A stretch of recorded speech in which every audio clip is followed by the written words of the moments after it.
Friday, Brian Manning here with your weekly update. Let's get right to it. My gosh, it has been a bloodbath for the bond markets from last Wednesday through today. 10-year treasury yield up significantly, mortgage rates up almost 0.5% from where they were at the beginning of last week, so certainly seeing some extremely quick and significant changes there.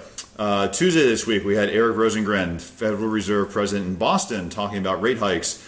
Certainly appears, starting Tuesday this week with the first speech and everything's kind of trailing on through the end of this week, Federal Reserve is ready to pull the trigger for a rate hike coming up here in December. Wednesday this week we got PPI, that's the Producer Price Index that measures inflation on a wholesale level, and year over year it was flat at 1.2%.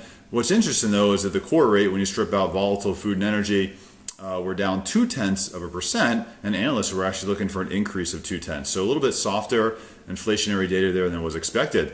Thursday this week, we had Janet Yellen doing with a prepared speech on her plans for rate hikes, and certainly prepping the markets for a rate hike here in December as well. She's the one that pulls the trigger, so probably the most important one to talk about rate hikes. And Janet Yellen says it's appropriate to hike rates now so that we don't have to have abrupt hikes in the future as the economy continues on its path of regaining ground. So interesting to see. Also Thursday this week, we got CPI.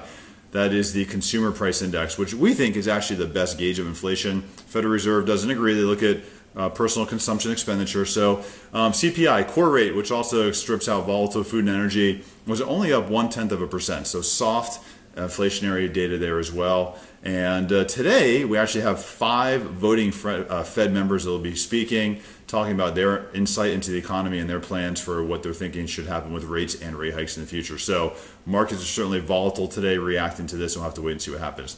I'm around all weekend. If you have any questions, let me know. Would love to help you out, be part of your business. Have a wonderful day. Happy Friday.